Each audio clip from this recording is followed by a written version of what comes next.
কোনো নির্দিষ্ট মুহূর্তে কোনো তরঙ্গ মুখের আকৃতি যা হবে বা যেভাবে থাকবে কিছু সময় ব্যবধানে ওই তরঙ্গমুখের অবস্থান ও আকৃতি যেভাবে পরিবর্তিত হবে তা আমরা হাইগেনসের নীতি অনুযায়ী জানতে পারব।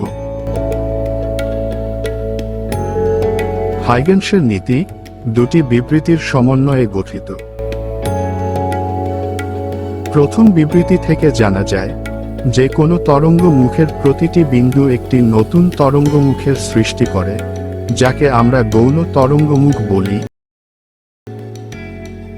এই গৌণ উৎস থেকে সৃষ্ট অনুতরঙ্গগুলি আলোর বেগে সরলরেখায় চলতে থাকে।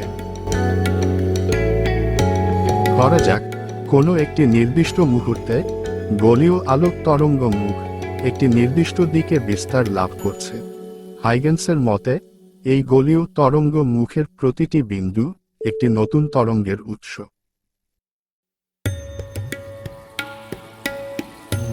দ্বিতীয় বিবৃতি থেকে জানা যায় যে গৌণ তরঙ্গ মুখের উপর অঙ্কিত স্পর্শক একটি নতুন গৌণ তরঙ্গ মুখের সৃষ্টি করে।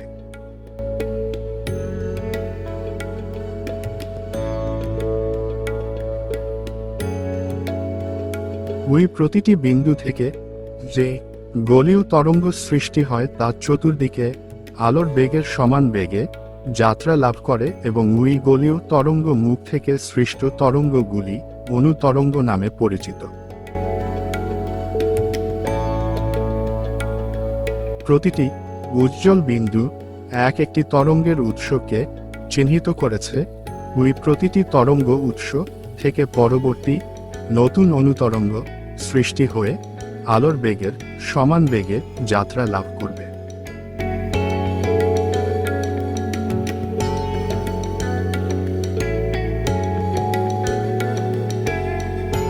ধরা যাক t=0 সময়ে এই গোলীয় তরঙ্গের ব্যাসার্ধ r=0। যেহেতু প্রতিটি তরঙ্গের বেগ সমান, তাই নির্দিষ্ট সময়ের ব্যবধানে তরঙ্গের যে ব্যাসার্ধ হবে তার মান আলোর বেগ ও সময়ের মানের গুণফলের সঙ্গে সমান।